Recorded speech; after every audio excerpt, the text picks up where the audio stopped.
솔로몬은 하나님께서 굉장히 사랑한 그런 왕자였고 왕이었습니다. 그래서 여디디아라고 하나님이 사랑하는 자라는 이름까지 따로 지어주셨던 그런 왕이었죠.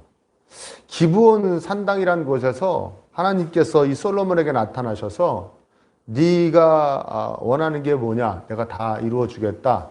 한 가지만 말해봐라 하고 말씀을 하니 이 기특하게도 이 솔로몬이 뭐라고 그러냐면 왕으로서 재판 얘기를 하기도 했는데 왕으로서 하여튼 백성들을 잘 다스릴 수 있도록 저에겐 지혜를 주시옵소서 이렇게 이야기를 합니다. 그것을 하나님께서 굉장히 귀히 여기시고 그래 내가 지혜도 주고 부도 주고 뭐 영예도 주고 다 주겠다 장수도 주고 다 주겠다 이렇게 약속하셨습니다.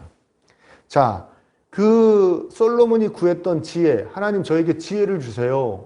하나님으로부터의 지혜가 필요합니다 했던 그 지혜가 솔로몬에게 임해서 어떠한 일들을 일으켰는가. 솔로몬이 도대체 전무후무한 지혜로운 왕이라고 그랬는데 그러면 어느 정도의 지혜가 있었는가를 보여주는 하나의 예가 되는 사건이 오늘 본문에 소개되고 있는 것입니다. 저는 사실 이 사건을 성경을 통해서 가장 처음 접한 게 아니고 초등학교 때 웃으면 보기 위하여인가요? 유머 1번지인가요? 아무튼 코미디 프로에서 이것을 그대로 패러디해가지고 어떤 사또가 고을 사또가 이렇게 판결하는 것으로 이렇게 패러디한 걸 그걸 처음 보고 와 저런 생각을 해냈을까 그런 적이 있었거든요. 나중에 성경에 있더라고요. 예. 굉장히 유명한 이야기입니다. 3일 사이에 아들을 낳은 2명의 창녀. 근데 한 창녀는 아기를 잘못 이렇게 실수로 죽이게 되죠. 근데 이제 바꿔치기 했고 그래서 서로 싸움이 났는데 중요한 것은 뭐냐? 아무도 이 진실이 뭔지 확인해 줄 사람이 없다는 겁니다. 오직 이 2 창녀만 진실이 뭔지를 알고 있다는 거예요. 둘이 그러니까 얼마나 이게 복잡한 사건입니까? 그래서 여기가 이제 왕 앞에까지 오게 된 것이죠. 왜냐면 밑에서부터 이게 판결이 되면은 왕까지 안 올라오거든요. 그래서 마치 뭐라고 그래야 될까요? 이 당시에 왕은 대법원장인 거예요. 대법원장. 예.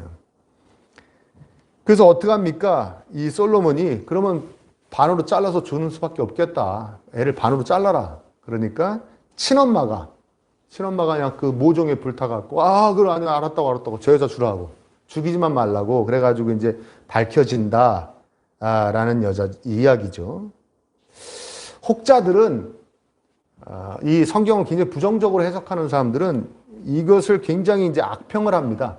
잘못된 결과를 나올 수 있었던 거 아니냐. 그거 가르지 말고 저 여자 주라고 그랬던 사람이 양심에 찔려서 애가 죽게 생겼으니 양심에 찔려서 마침내는 실토한 거 아니냐라고 얘기하는데 그런 건 뭐 정황상 그럴 일은 없을 것 같고요. 왕한테까지 왔으면 그동안 얼마나 재판을 많이 하고 올라온 건데 대단한 사람들이죠. 대단한 여자인 거죠. 그 거짓말을 했던 여자는. 그건 아닌 것 같고요. 성격에 따라 다르게 반응했을 수도 있지 않냐. 성격이 막 진짜 불같은 여자는 그래 가릅시다. 에? 엄마인데도 불구하고 그래 갈러. 어차피 뭐 네 거 내 거 아닌데 갈러. 막 성격대로 했다는 거예요. 다혈질이라. 근데 그런 여자한테 정말 주면 안 되죠. 그쵸? 그 여자가 친엄마라도 뺏어야죠. 그런 여자한테는 그 아이를 맡기면 안 돼. 아이의 그 앞날을 생각해서라도 맡기면 안 되니까. 아무튼 이렇게 생각해도 저렇게 생각해도 아무리 부정적으로 이걸 헐뜯으려고 해도 이건 굉장히 지혜로운 현명한 판단이었다는 것입니다. 하나님께로부터 임하는 것이 선하지 않은 것, 아름답지 않은 것이 없죠. 심지어 고난도 열매는 하나님께로부터 임한 건 아름답습니다. 그러니까 하나님께 주시는 지혜는 그렇다면 얼마나 아름답고 선한 것인가. 그리스도인의 지혜는 어떠해야 되는가? 그거 오늘 한번 생각해 보려고 합니다. 이 솔로몬의 지혜를 보고선 하나님으로부터 온전히 임한 지혜니까요. 먼저 생각해 볼 것은 무엇인가? 솔로몬에게 임한 이 지혜의 어떤 성격, 특별함 뭐 이런 걸 보여주면서 왜 하필 창녀들과의 관련된 이야기를 예로 들었을까를 생각해 봐야 됩니다. 창녀들과의 관계를. 창녀는 뭐 지금도 그렇지만 이 당시에는 사람이 아니에요. 여인들 중에 가장 천대받던 그런 어떤 사람들이 이 창녀입니다. 그리고 창녀들은 어떠한 법정에서도 증언을 하지 못합니다. 창녀들은 그냥 입 딱 닫고 있어야 돼요. 뭐 살인 사건을 봤는데 증인이 누굽니까? 저 창녀입니다. 그러면 소용이 없습니다. 이렇게 되는 거예요. 왜? 창녀가 얘기하는 증언은 효력이 없어요. 증언을 할 수가 없어요. 근데 그 창녀 둘이 와서 재판을 하니 얼마나 어려운 재판입니까? 둘 다 얘기가 효력이 없는 얘기만 계속 하고 있는 거니까.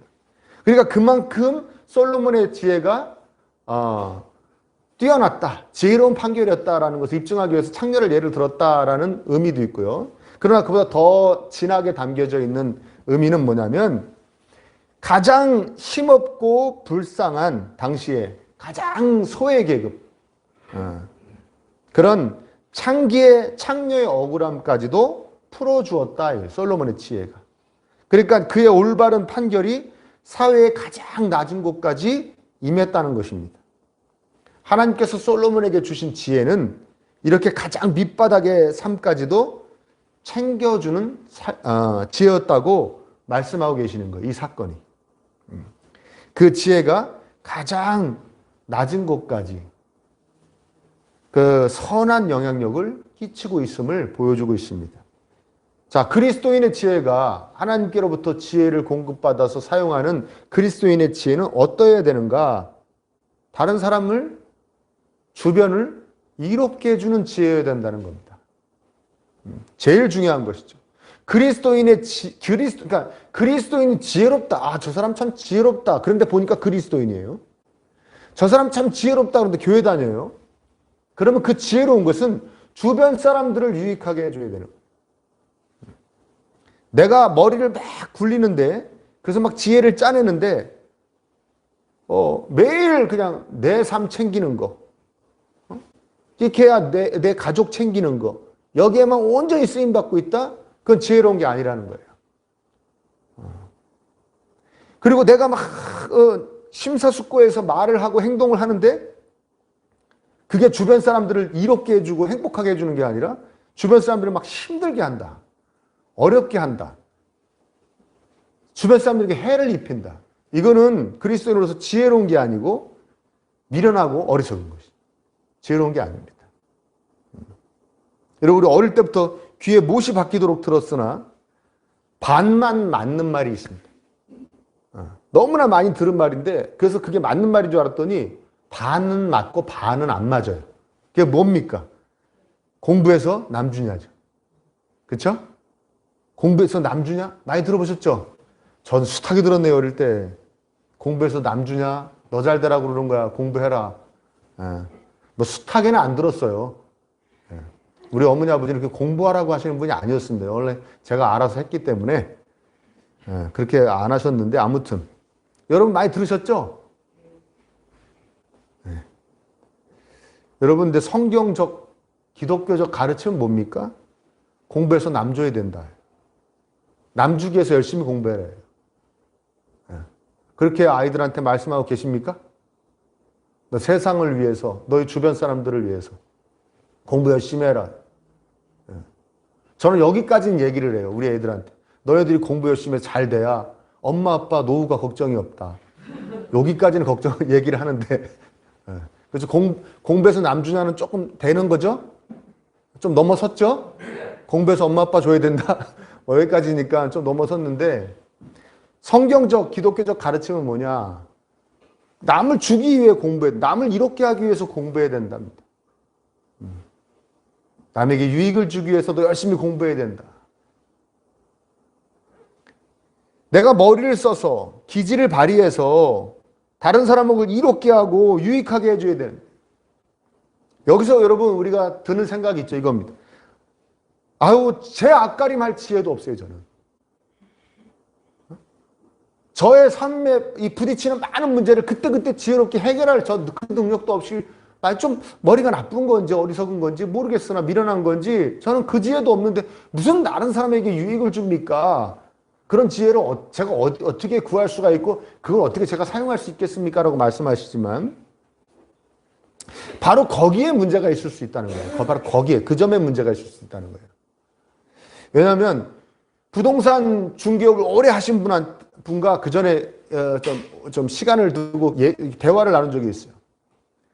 그 이분이 뭐라고 그러시냐면 자기가 오랜 시간 동안 이렇게 뭐 주택을 뭐 세를 얻던지 아니면 주택을 사든지 하는 사람들의 이렇게 얘기를 쭉 듣고 그 사람들의 뭐 이야기, 주택을 얻거나 사거나 하고 난 다음에 이제 그 후일 얘기를 이렇게 쭉 나누다 보면 자기가 한 가지 이렇게 알게 된 게 있대요. 그게 뭐냐면 사람들이 집을 살 때 얼마나 많은 생각을 하고 삽니까? 그래야 안 그래요, 여러분? 그쵸? 뭐 이것도 보고 저것도 보고 이것도 따져보고 저것도 따져보고 뭐 집안 식구들도 엄마, 아버지, 아들, 딸 다 뭐 동의하는지 뭐 여러 가지를 종합해서 살펴보고 사잖아요. 그런데 재미난 것은 또 반면에 얼마나 한 가지에 사로잡혀서 집을 사는지 모른다는 거예요. 어떤 사람들은 와가지고 이런 거예요. 안방만 크면 됩니다. 거실만 크면 됩니다. 주방만 잘 돼 있으면 됩니다. 우리 회사하고 가까우면 됩니다. 뭐 이런 거 있지 않습니까? 한 가지에 딱 사로잡혀가지고요. 한 가지에 사로잡혀가지고. 그래가지고 집을 이제 보여주러 다니면 이 부동산 업자가 중개하시는 분이 봤을 때, 이 정도 가격에 이 정도면 정말 좋은데 자기가 그 사로잡힌 한 가지 있죠. 그거가 조금 안 된다고 싫다는 거예요. 그러니까 그 부동산 중개업 하시는 분이 저한테 그럽니다. 아니, 목사님, 사람이 사는데 그 한 가지만 필요합니까? 그러는 거예요. 살다 보면 아유 이것도 생각할 거 그랬다 저것도 생각할 거 그랬다 그런 게 많이 있을 텐데 그런 거는 개의치 않고 그냥 한 가지에만 사로잡혀가지고 마치 그것이 자기가 이 어떤 주택에서 사는데 가장 중요한 요인인 것처럼 막 사로잡혀가지고 그런다는 거예요. 여러분 어떻게 여러분 삶의 경험에서 한번 생각해 보십시오. 그랬나 안 그랬나 한번 생각해 보세요. 그래서 그분이 하시는 말씀, 인간이 이렇게 어리석을 수가 있는가. 한 가지에 쏠리면 인간이 얼마나 단순해지고 어리석어지냐는 거예요. 한 가지에 탁 쏠리면 그냥 아무 생각 안 한다는 거예요. 아까 조금 전에 얘기했던 목사님 저의 앞가림 할 지혜도 없습니다 라고 얘기했던 것이 혹시 자기 앞가림을 하기에도 힘들 정도로 지혜가 없는 것이 혹시 너무 자신의 앞가림만 생각하면 살아서 그런 건 아닌가? 너무 자기 가정만 생각하면 살다 보니까 사실은 하나님은 널리 이롭게 해줄, 주변을 이롭게 해줄 지혜를 다 주셨는데도 불구하고 그걸 저기다 놔두고 그냥 마냥 어리석고 그냥 마냥 미련하게 살고 있는 건 아닌가? 우리 생각해 봐야 된다는 것입니다. 여러분들이 그리스도인이라면 여러분들이 복음을 받아들여서 여러분들이 하나님의 아들, 딸이 되었다면 하나님이 여러분들에게 지혜를 주고 계신 거예요. 네 주변을 이롭게 해. 이렇게 해서 야 오늘 이 사람한테 가서 이렇게 말해서 그 사람을 행복하게 해줘. 이런 지혜를 다 주셔. 저 사람하고 말할 땐 저렇게 말을 해줘야 돼. 저 사람하고 만날 땐 이렇게 해줘야 돼. 그래야 그 사람이 행복해한다. 그런 지혜를 다 주신. 그냥 자기 앞가림만 보느라고 자기 가정만 보느라고 그런 거 신경 안 쓰는 거죠. 그러니까 그냥 툭툭 그냥 아무렇게 만나는 거죠. 아무렇게 만나서 아무렇게나 얘기하고 막 이러니까 나를 만나는 사람들이 행복하지 않은 것이죠. 즐겁지가 않은 것이죠.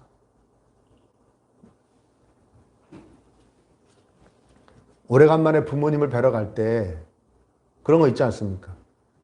우리 엄마는 이렇게 얘기할 때 제일 좋아하시더라고. 그런 거 있죠. 우리 아버지는 이렇게 해드려야 제일 좋아하시더라. 그러면 큰 돈 드는 것도 아니고 그냥 말 한마디로도 좋아하시더라. 그런 거 있잖아요. 가서 하면 되죠. 그렇죠? 이렇게 하시더라. 가서 해야겠다. 이게 뭐냐? 바로 하나님이 주시는 지혜인 거예요. 그 지혜가 펼쳐지는 상황에서 구체적으로 그러면 어떠한 일이 벌어지는가, 어떠한 일이 있는가, 그건 뭡니까? 다른 이의 마음을 헤아릴 수 있게 해주십니다. 다른 이의 마음이 보이는 거죠. 이렇게 헤아릴 수 있게 해주신다는 거예요. 솔로몬은 어미의 자식에 대한 마음을 헤아릴 줄 알고 있었습니다. 자신의 안위 앞에서 자식의 안위 앞에서 어미의 마음과 그에 따른 반응을 잘 알고 있었어요. 솔로몬은 어미가 아니지 않습니까? 솔로몬은 어미가 되어본 적이 없습니다. 네, 그게 뭡니까? 사람의 마음을 깊이 헤아릴 수 있는 지혜를 하나님이 솔로몬에게 주셨다는 것이죠. 이건 굉장히 귀한 것이거든요. 사람의 마음을 헤아릴 수 있는 지혜는. 우리 사람의 마음을 헤아릴 수 있어야 되는 거예요. 그 행동을 보고 말하는 걸 듣고 그 생각과 마음을 헤아릴 수 있어야 되는 것입니다. 근데 잘 됩니까?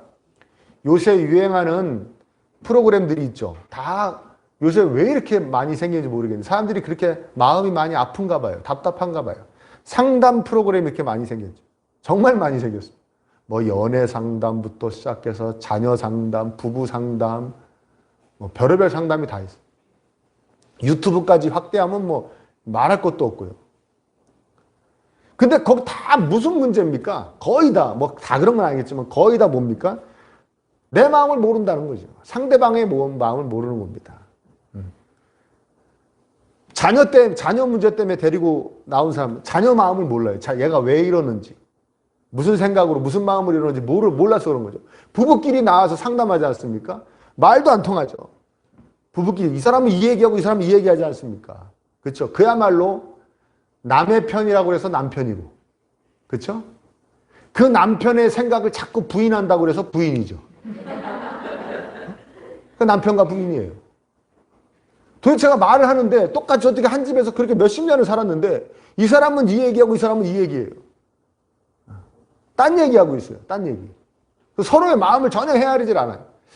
헤아리지 싫어하는 건 아닌데 헤아릴 줄 모르는 것 같아요. 그래서 엉뚱한 얘기들 합니다. 그럼 막 싸우는 거죠. 여러분, 우리 그런 거 보면서 생각해 봐야 되는 거예요. 뭘 생각해 봐요? 내가 저러고 있지는 않는가. 생각해 봐야 돼요, 여러분.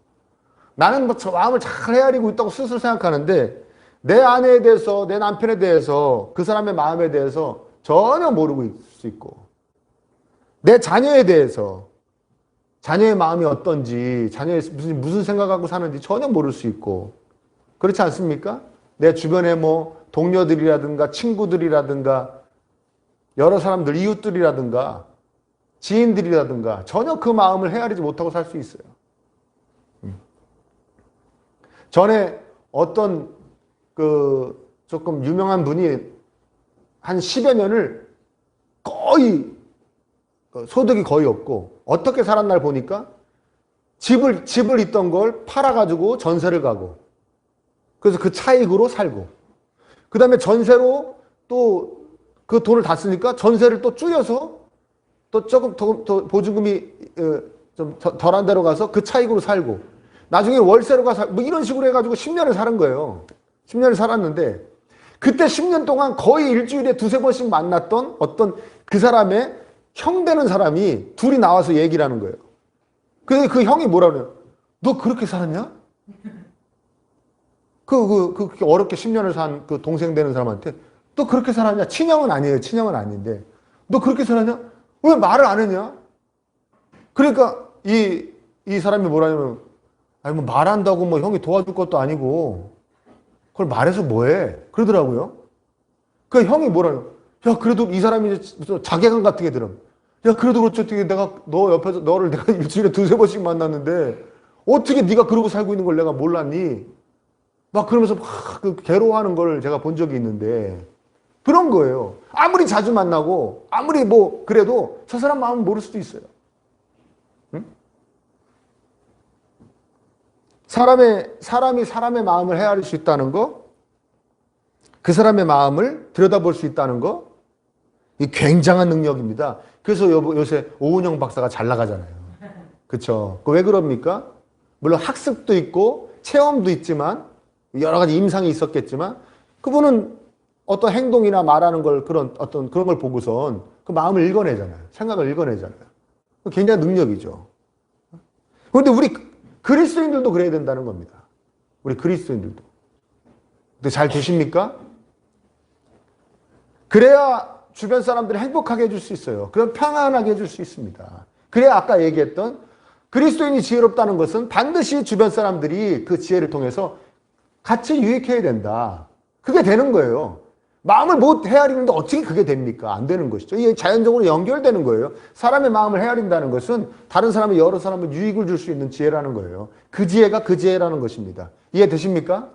제가 어릴 때 접했던 그런 단편이 있죠. 오웬이라는 분이 쓴 건데 크리스마스 정확한 번역은 그게 아니던데 크리스마스 선물이라는 그런 소설이 있어요. 기억나십니까? 아마 어떤 무슨 얘기로라도 들어보셨을 거예요. 부인은 남편이 그 귀히 여기는 시계. 예. 근데 옛날 사람들은 왜 시계를 이렇게 시계 줄을 달아갖고 이렇게 썼잖아요. 주머니 넣어갖고 이렇게 줄을 달아가지고. 그 시계에 어울리는 줄을 사기 위해서 돈이 없으니까 자기 머리를 잘라서, 아주 머리가 굉장히 아름다운 여인인데 머리를 짧게 자르고 여기다 이렇게 수건을 쓰고 머리를 잘라서 시계줄을 사오고 그걸 선물하고 사온 거예요. 남편은 그 평상시에 그 사랑하는 아내 그 아름다운 머릿결 아마 볼 게 그거밖에 없었는지 그 머리를 더 아름답게 해줄 머리핀을 샀어요. 네. 그래서 둘이 딱 만난 거죠. 가지고 딱 만나서 여보 당신이 그 귀히 여기는 시계줄을 사왔어요. 남편은 당신 머리에 그 아름다운 머리에 어울리는 머리핀을 사왔어요. 근데 아무 소용이 없는 걸 사온 거예요 둘이. 네. 기억나세요, 여러분? 예. 완전 헛돈 쓴 거죠. 그쵸? 그 제가 정확히 기억 안 나는, 아마 이 사람들이 끼니도 제대로 잘 못 때우는, 간신히 때우는 그런 가난한 부부라고 제가 그때 기억하거든요. 그런데 제가 정확히 기억하고 있지만, 막 선물 집어던지고 막 싸우면서 끝난 건 아닌 걸로 알고 있어요. 미리 얘기를 하지, 이게 뭐 하는 짓이야. 이거 물릴 수도 없고, 이거로 빵을 샀으면 지금 몇 끼를 어우! 하고 싸운 건 아닌 거라고 제가 기억하고 있어요. 행복해하며, 서로 행복해하며 이야기가 맺어진 걸로 제가 기억하는데 맞나요? 네. 그 왜 그렇죠? 서로의 마음을 더 잘 알게 됐기 때문이죠. 나를 정말 사랑하는구나. 나를 귀히 여기는구나. 서로. 그쵸? 서로의 마음을 읽은 거 아니에요? 더 잘 읽게 된 거 아니에요? 그러니까 해피엔딩으로 끝난 거죠. 마음에 대한 헤아림은 이렇게 상황과 처지를 이겨냅니다. 여러분. 정말 어려운 상황이도 이겨낼 수 있어요. 마음을 헤아릴 수 있으면 많은 부분에서 용납할 수 있고 용서할 수도 있습니다. 심지어는.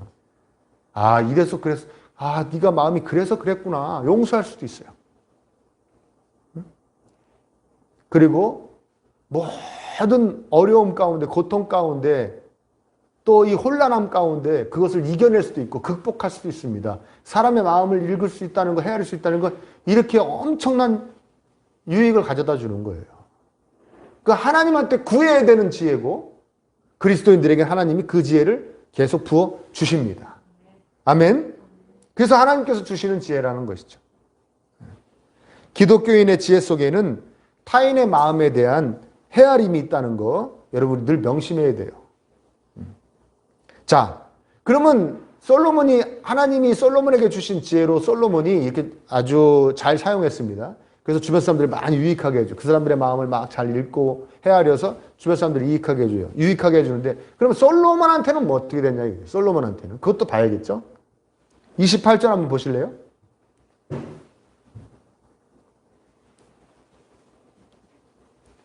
28절에 모든 이스라엘 사람이 왕이 재판한 판결 소식을 들었다.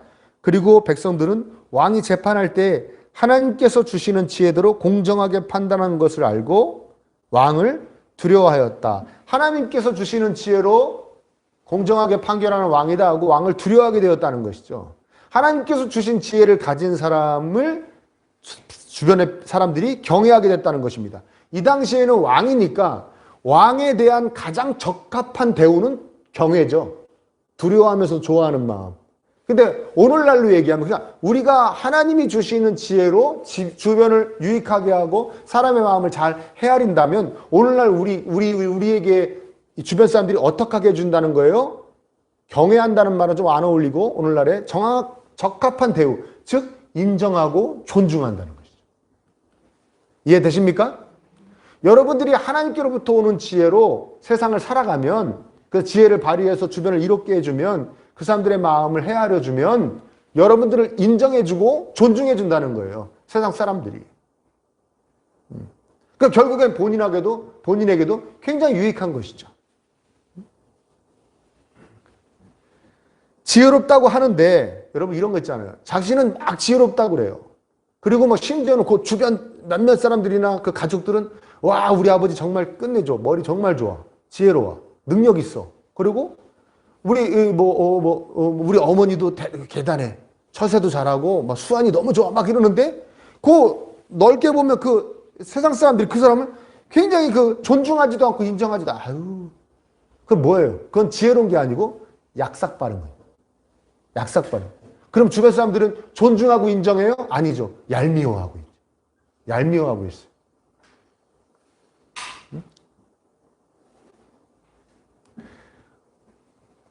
이렇게 어딜 가가지고 막 이렇게 어울렸는데 막 다 같이 잘 어울렸어요. 잘 어울렸습니다. 어울렸어요. 그래서 재미있게 막 즐거운 시간을 가졌어요. 근데 부부가 와가지고 밤에 둘이 얘기를 하는 거예요. 어머, 우리 집이 오늘 돈 제일 조금 썼어. 그 다음에 우리가 일도 제일 덜 했다. 그리고 맛있는 거 제일 많이 먹었어. 그리고 선물도 제일 많이 받아갖고 왔어. 아우, 우리 너무 잘했다. 아우, 지혜로워. 근데 그날 어울리고 간 사람들은 가서 뭐라 그런다고요? 야, 거의 얄밉대. 살만하면서도 돈은 제일 덜 쓰려고 그러고, 어떻게 많이 쓰려고 그러고, 일도 덜 하려고. 아이고, 사람들이 참 얄미워. 그러면 그건 뭔 지혜라고요? 땅으로부터 온 지혜예요. 땅으로부터 온 지혜. 하나님으로부터 온 지혜가 아니라는 거예요. 그리스도인이 지혜롭다는 것은 지혜롭게 살아서 주변 사람들이 참 좋으신 분이다. 괜찮다. 멋있는 분이다. 그리스도인답다. 인정하고 존중할 때 정말 그게 지혜로운 거예요. 지혜롭게 산 거예요. 아멘? 자기들끼리는 막 자기들이 지혜로운 줄 아는데 주변 사람들이 아우 얄미워. 아우 정말 이런 건 지혜로운 게 아니에요. 미련한 거죠. 어리석은 거죠. 하나님을 욕되게 하는 거죠.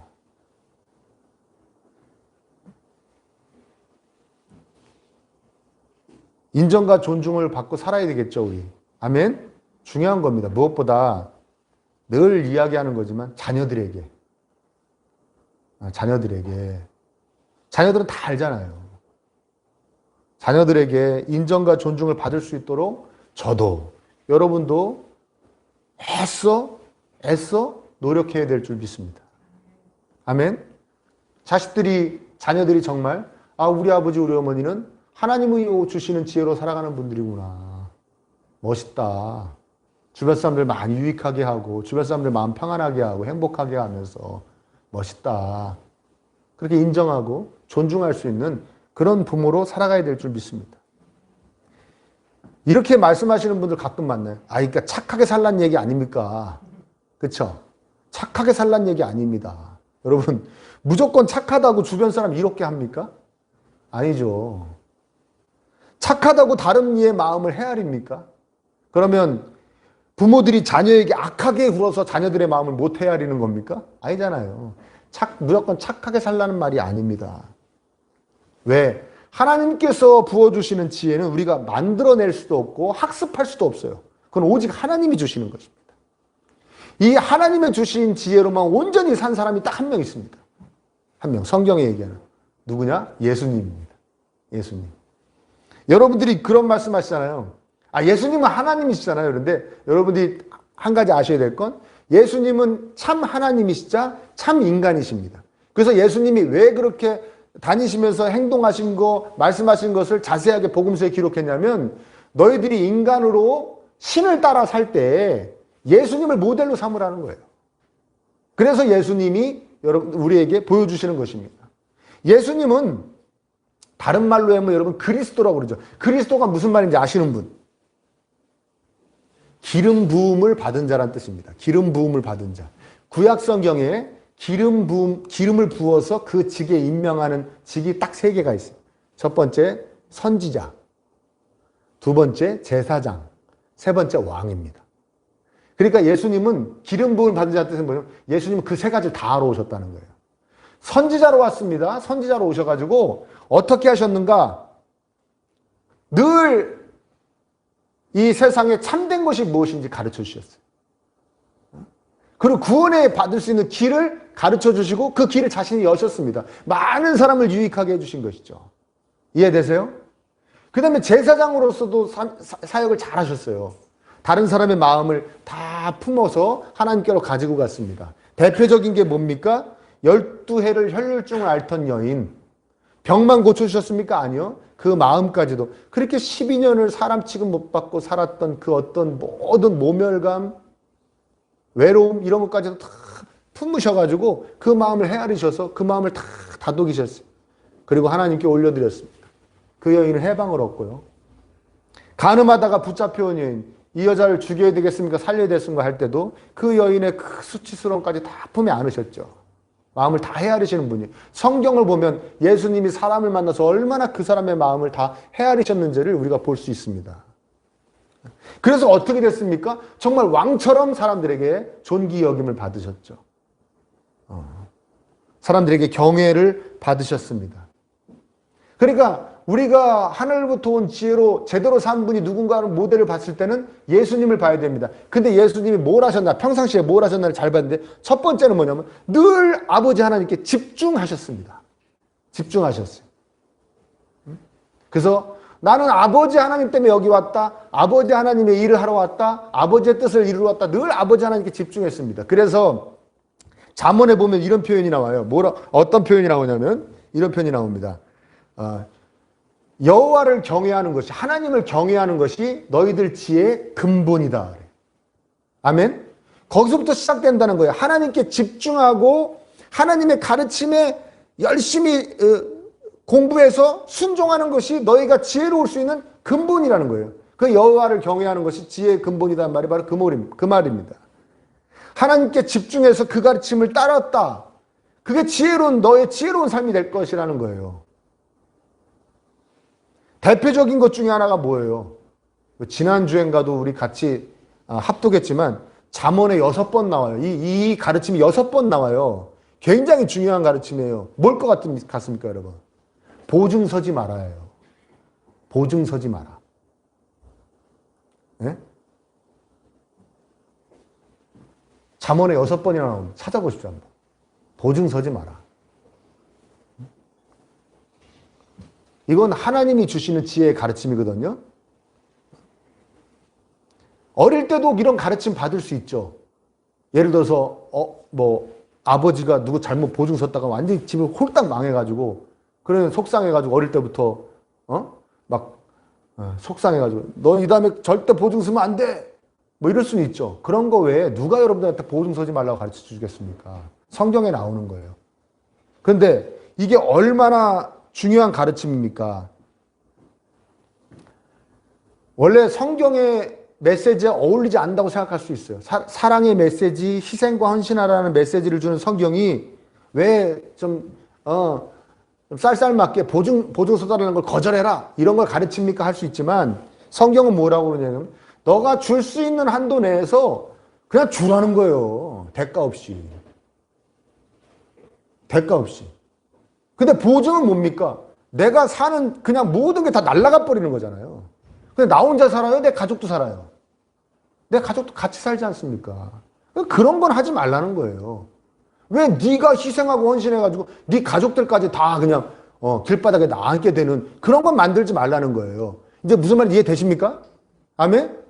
네가 그렇게 사랑하고 희생하고 헌신하고 싶으면 네가 갖고 있는 거 주라는 거예요. 그냥 네가 줄 수 있는 한도에서 다른 가족들한테 피해 안 가게 네가 가지고 있는 거 주라는 거, 네 지갑에 있는 거 주라는 거, 네 통장에 있는 거 주라는 겁니다. 왜 네 집을 다 날리냐는 거예요. 그 보증 서지 말라는 거예요. 그런데 보증 서서 잘못된 케이스가 집안마다 한두 가정은 꼭 있을걸요?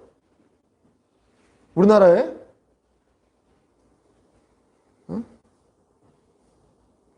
보십시오. 하나님께 집중하고 하나님의 가르침을 잘 공부해서 그대로 따랐다면 수많은 가정에 그 보증 잘못 써서 있었던 그 고통과 파탄과 원망과 미움과 불평, 불만 이게 없었을 텐데. 아멘입니까? 무슨 말인지 되십니까? 그래서 여호와를 경외하는 것이 하나님께 집중하고 그분 말씀을 열심히 공부하고 열심히 따르면 그게 지혜와 근본 거기서 시작되는 거야 라고 말씀하시고 있어요. 아멘입니까? 그렇죠. 그리고 이것도 예수님이 하나님께서 주시는 지혜로 온전히 사신 분인데 예수님이 하나님께 집중하면서 또 한 가지 뭐라요? 늘 성령님과 동행하셨어요. 성령님과 늘 동행하셨습니다. 성령이 나와 함께 하신다. 성령이 나와 함께 동행하셨습니다. 그 성령님을 우리에게 보내주셨잖아요. 우리 안에 계신 성령님입니다. 우리 안에 계신 성령님. 그러니까 그 성령님에게 우리는 늘 기도로 간구를 해야 됩니다. 예수님이 온전히 하나님이 주시는 지혜로 살았듯이 저희들도 그렇게 살고 싶습니다. 저도 그렇게 살고 싶어요. 예수님 닮아가게 해주시옵소서. 저 때때마다 성령님께서 지혜를 주셔서 이렇게 잘 넘어가게 하시고 이겨내게 하시고 극복하게 하시고 그래서 더 널리 유익하게 하시고 마음의 평안함을 주게 하시고 행복함을 줄 수 있는 그런 지혜로운 자가 되게 해주세요 하고 늘 성령님께 매달려야 되는 것이죠. 강력한 인도를 받아야 됩니다. 아멘? 어떤 상황이 나한테 딱 닥쳤는데 내가 상상하지도 못했던 생각이 딱 떠올라가지고 그 순간을 싹 이렇게 잘 통과한 것. 그런 여러분 경험이 있습니까? 그게 성령님이 주시는 지혜예요. 내 안에 계신 성령님께 성령님 저에게 하나님께서 주시는 지혜를 주세요. 저는 너무도 지혜가 없는 것 같습니다. 아까 얘기했듯이 제 앞가림도 할 수 없는 지혜도 없어요. 성령님 저에게 지혜가 필요합니다. 저에게 지혜를 주시옵소서. 저를 그냥 성령님이 꼭 껴안으셔서 늘 삶 가운데 인도하셔서 때때마다 지혜롭게 하옵소서. 하나님이 주신 지혜로 저를 가득하게 하옵소서. 이렇게 늘 성령님께 매달려야 됩니다. 하늘로부터 오는 지혜, 남을 이롭게 하는 지혜. 하늘로부터 오는 지혜, 남의 마음을 헤아리는 지혜. 그래서 내 자신이 사람들에게 인정과 존중을 받는 지혜, 여러분들에게 가득하시기를 간절히 축원합니다. 그게 그리스도인으로서 지혜롭다는 것입니다. 늘 하나님의 가르침에 집중하고 가르침에 순종하셔서 그리고 성령 하나님께 간절히 매달리셔서 하늘로부터 오는 지혜로 정말 지혜롭게 사실 수 있기를 간절히 축복합니다.